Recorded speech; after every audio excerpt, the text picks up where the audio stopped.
हरे कृष्णा कृष्ण कृष्ण हरे राम राम राम हरे। तो सबसे पहले मैं आपको बताना चाहूँगी कि मुझे तो उतना नॉलेज नहीं है, लेकिन आज मैं जो भी मैंने जो भी अपने आचार्य से और गीता से और उनके हमारे प्रभुपाद के जो डिवोटी है उनसे जो नॉलेज एक्वायर किया है वो मैं आपके सामने बोलना चाहूँगी। और इसके पश्चात अगर कोई भी मेरे से मिस्टेक हो या फिर कोई भी गलती हो तो आप प्लीज़ मुझे क्षमा करें। So before starting the class, we will do some prayers. ॐ अज्ञानतिमिरन्धस्य ज्ञानाञ्जनशलाकया चक्षुरुन्मिलितं येन तस्मै श्रीगुरुवे नमः। श्रीचैतन्यनमोभीष्टं स्थापितं येन भूतले स्वयं रूप कदा मह्यं ददाति स्वपदान्तिकम्। नमो विष्णुपदाय कृष्णपृष्ठाय भूतले श्रीमते भक्तिवेदान्त स्वामिन् इति नामिने।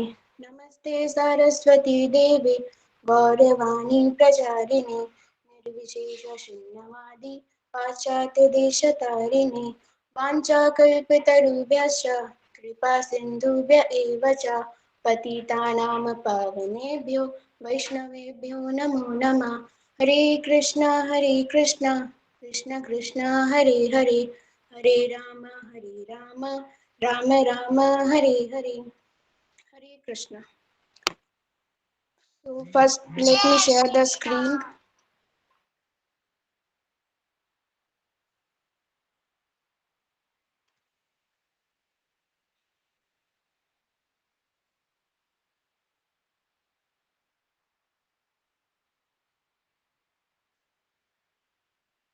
Chapter number 1 verse 20.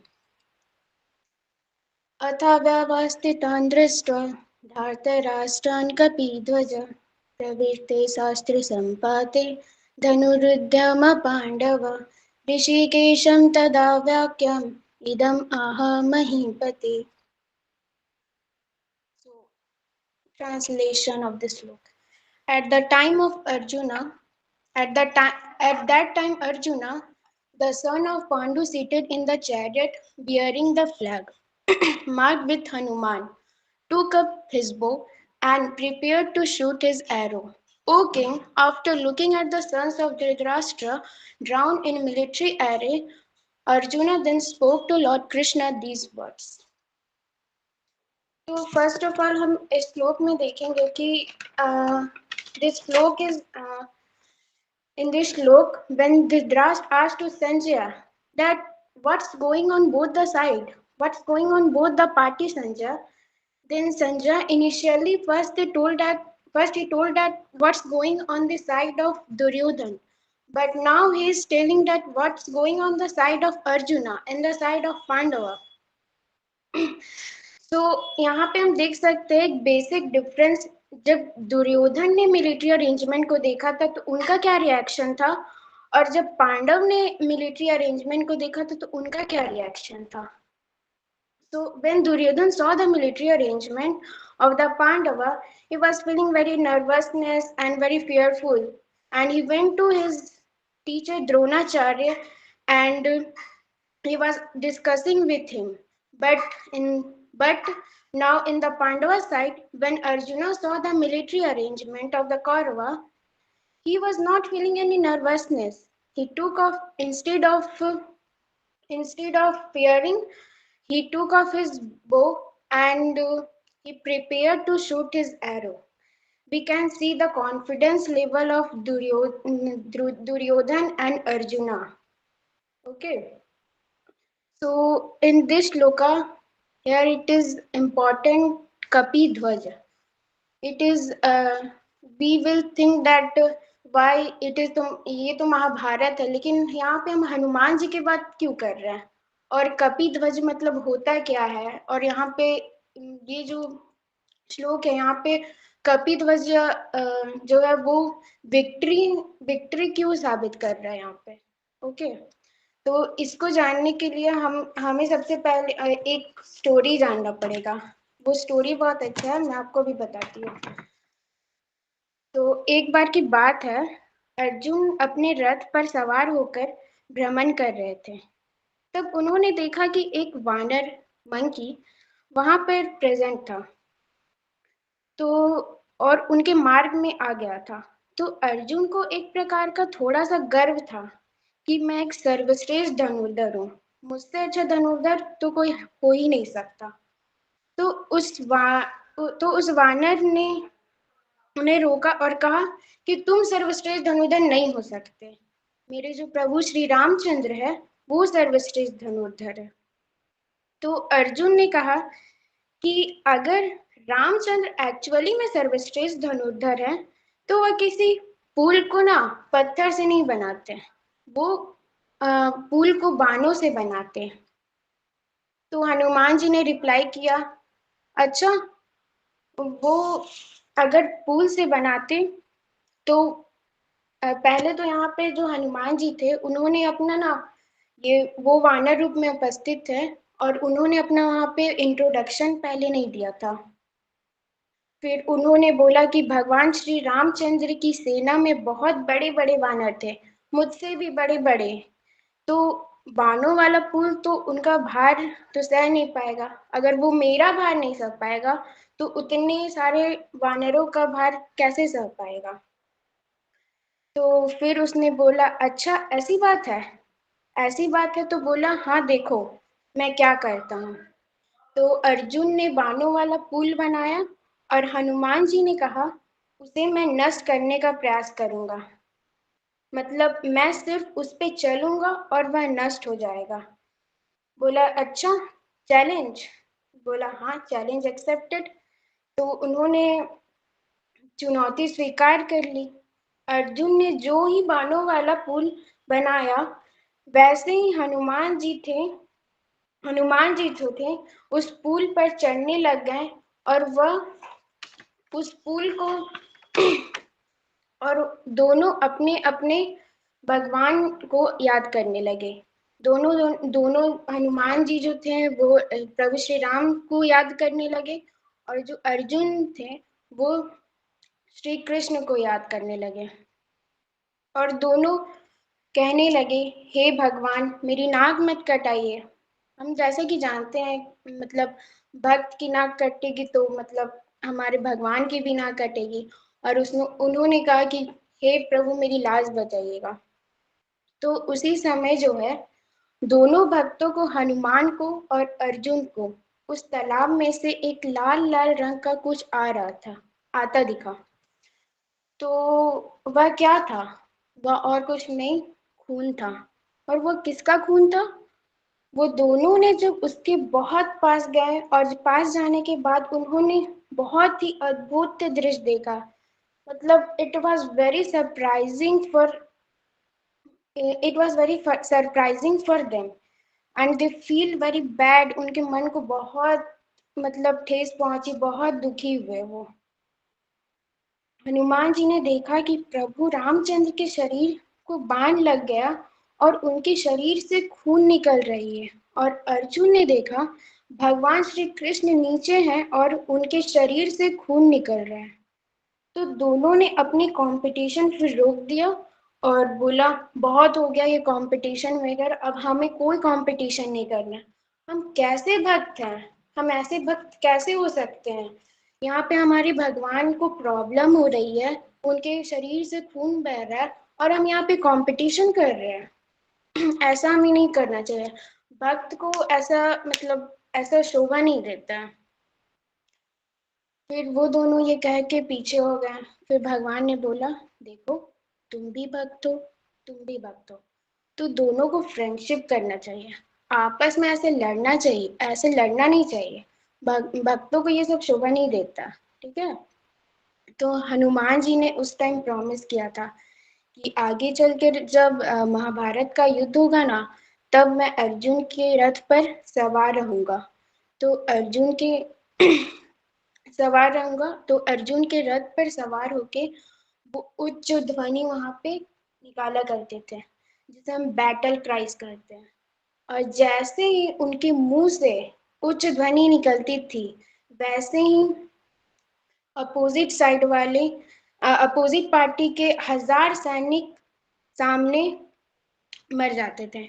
और जो भी खतरनाक अस्त्र सामने से आता था, वैसे ही वो जय श्री राम ऐसे बोलते थे, और ऐसे ही बोल के गदा से सारे अस्त्रों को वो डिफ्लेक्ट कर देते थे, वो वापस कर देते थे, यानी उसे नष्ट कर देते थे। और इस तरह अर्जुन और इस तरह हनुमान जी ने कहा, अर्जुन मैं अपनी भाई की रक्षा करूंगा। और जो है, हनुमान जी ने ऐसे ही अर्जुन का साथ दिया और उनकी सहायता की। और इसके पीछे एक और बहुत अच्छा स्टोरी है भीमसेन की।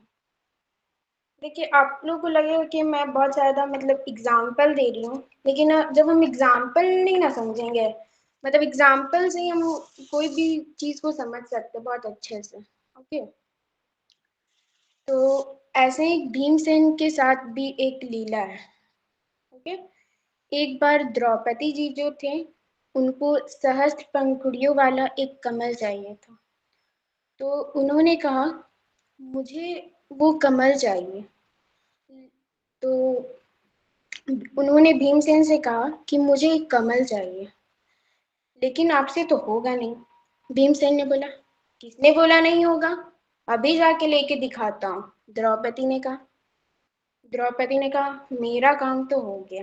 ठीक है, तो जो भीम है वो निकल पड़े। जैसे ही निकले, देखे रस्सी टाइप का कुछ उनका रास्ता रोक रहा था।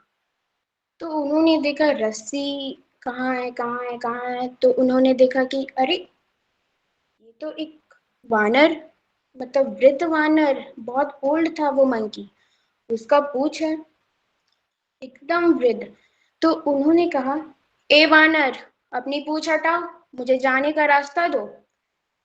क्योंकि हमें किसी क्योंकि ये भीमसेन ने ऐसा इसलिए कहा क्योंकि ये ना एक वैष्णव एटिकेट्स है, हमें किसी भी शरीर पे पैर रखकर या फिर किसी के शरीर को पार करके हमें नहीं जाना चाहिए, चाहे वो शरीर मनुष्य का हो चाहे वो पशु का हो। क्योंकि सारे शरीर में गॉड एग्जिस्ट करते हैं, जैसा कि हमें पता है। ठीक है, तो भीम ने कहा मैं ऐसे नहीं जा सकता, हटाओ। तो उस वानर ने कहा, मैं तो एक वृद्ध वानर हूँ और आप तो एक शूरवीर हो, आप ही इसको हटा ले आप ही इसको हटा लीजिए, आप ही इसको साइड कर लीजिए। भीम ने बोला, ठीक है, ये तो मेरे बाएं हाथ की सबसे छोटी उंगली का काम है। तो उन्होंने फिर उठाना स्टार्ट किया, तो वो बहुत भारी था, उसे उठ ही नहीं रहा था। फिर उन्होंने कहा कि अच्छा अच्छा, ये मेरे बाएं हाथ की छोटी उंगली का काम नहीं है, ये मेरे बाएं हाथ का काम है।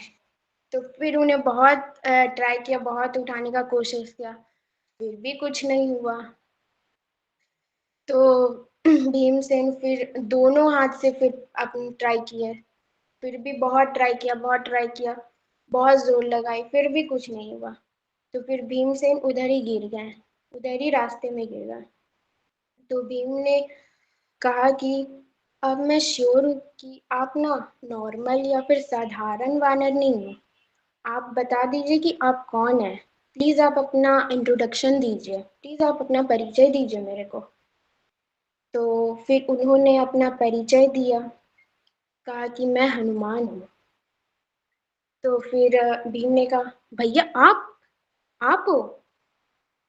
फिर उन्होंने नमस्कार किया।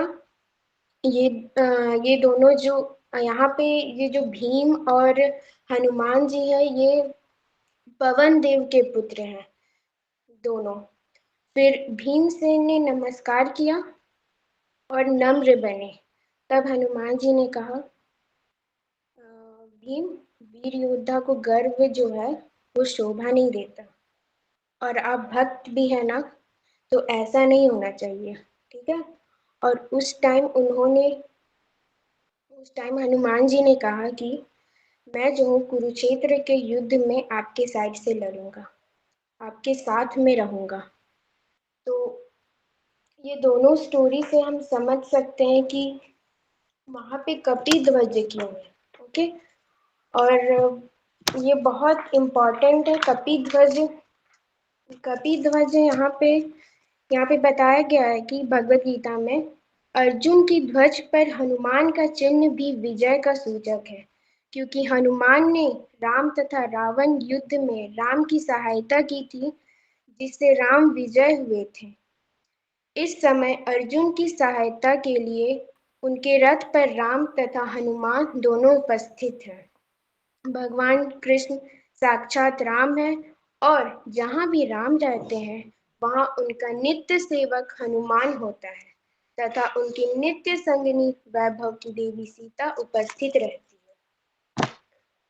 तो यहाँ पे बहुत इम्पोर्टेंट है कि यहाँ पे भक्तों का इम्पोर्टेंस भी दिखाया गया है। ठीक है, तो यहाँ पे हनुमान जी का जो हनुमान जी जो ध्वज पे थे वो विक्ट्री बोला गया है। और यहाँ पे कृष्णा भी है, हनुमान भी है, अर्जुन भी है जो कि बहुत प्योर डिवोटी है लॉर्ड के। और जो ये चैरियट था, ये चैरियट मैं आपको बताना चाहूंगी, ये चैरियट अग्निदेव के द्वारा दिया गया था उनको, तो वो हार तो सकते नहीं थे। How would they lose? There are all the symptoms of victory. तो और अगर कुछ हो ना हो, अगर कृष्णा है तो कोई हार ही नहीं सकता, वो जीतेंगे ही। तो जैसे भक्तों को मतलब अब तक तो कोई हरा नहीं सका है। जैसे कि हम एक एग्जाम्पल देखते हैं, जैसे जैसे हिरण्यकश्यपु ने प्रहलाद महाराज का क्या बिगाड़ा? कुछ नहीं बिगाड़ सका। रावण ने सीता का क्या किया? कुछ नहीं कर सका। कंस ने देवकी और वासुदेव का क्या किया? कुछ नहीं। तो इसलिए बुद्धिमानी किस चीज में है? भगवान के भक्त बनने में।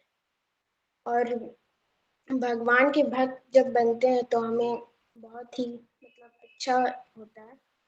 और इसके पश्चात मैं आपको बताना चाहूंगी कि हमें ऐसे भक्तों का संग करना चाहिए जिन्हें नाम रस में रुचि हो, जिन्हें भगवान का जप करने में बहुत रुचि जिनको भगवान का जप करने में बहुत रस और बहुत रुचि आती है, उन ऐसे भक्तों का हमें संग करना चाहिए। ठीक है, तो आज का क्लास यही का था। हरे कृष्णा कृष्ण कृष्ण हरे हरे, हरे राम राम राम।